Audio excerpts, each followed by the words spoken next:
Today on Basics, we are tackling garlic aioli.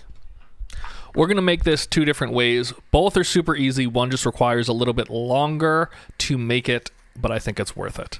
So we need a bunch of garlic cloves. We're going to make the aioli in these little glass storage cups, and then we're going to cook it in the ramekin, but we'll get to that. We're going to take 2 of these garlic cloves, and we're going to put them aside. That's for the no-cook version. The rest, I like to chop off the root end, and then we're going to put these into this ramekin for later. Not for later, but for cooking. You don't really need to cut off the butt end or the root end, but I think it's easier to do that way. So just go around, do all that, peel them up. If a little skin gets in there, it's totally fine. It's not going to ruin it. You're not eating it directly from this. So just throw them all into there. Very easy. And then we're going to fill that up with olive oil.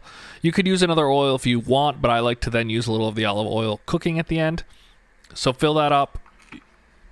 We're going to throw that into a toaster oven or your regular oven at 350 degrees. And it's going to be in there for about 45 minutes. After 10-15 minutes, you'll start to see little bubbles forming. That's what you're looking for. You're kind of frying these. This is technically cooking it in fat, so it's confit. You're confiting these garlics. That's after another 10 minutes. They're really starting to bubble. I don't want to burn it, so I turn it down here to 300 degrees, and those stay in there for another 30 minutes. So they were in there for about 45 to 50 minutes, and you want that nice, beautiful golden brown color. You could even take it further than this, but I don't think you need to. We're going to let those cool. Look at how beautiful that is. We're going to let those cool down so they're easy to work with and not hot. You don't want to then make your aioli warm and have it break on you. So we're going to now cut up these 2 other garlic cloves, and we're going to break down how to make the aioli without all that effort. So just imagine you're starting from the beginning right now. You're not doing any of the cooking.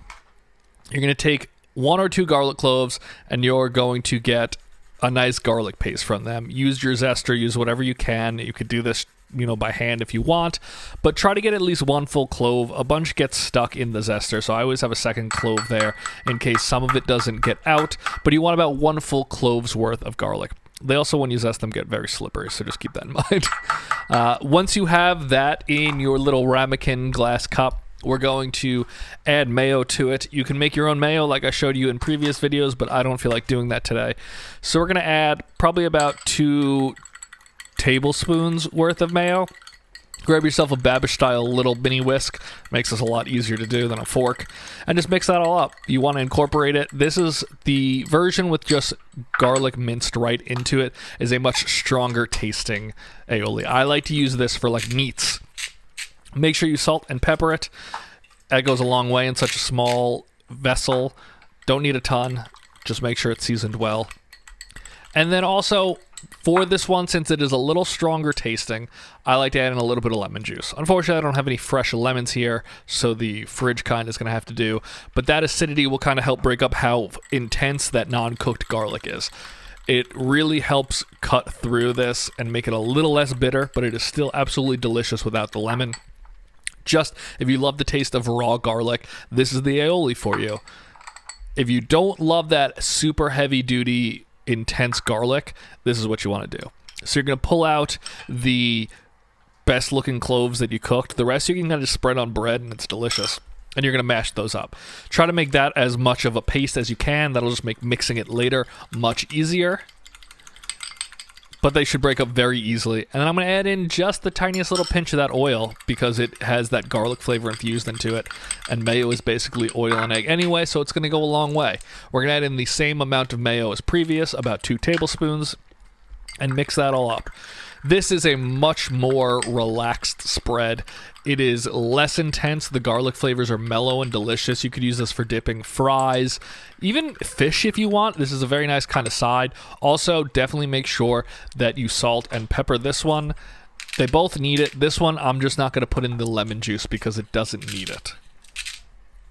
Mix that up once you add that, and you have another perfect garlic aioli. These are 2 very simple aiolis, and they're equally delicious. Taste them. Make sure you don't need anything else. That one was so good I went in 2 times. But you're done. One takes 5 minutes at most. The other takes about an hour, but you're really only working for about 5 minutes. You can see the color difference there also from the cooked garlic. It doesn't have huge chunks in it. It has a very nice consistency, and that's just a beautiful aioli. The other one is a little more chunky, stronger, but they're both delicious. Figure out which one you like the best. Make them, enjoy them. These are the most basic sauce you can make. Garlic aioli.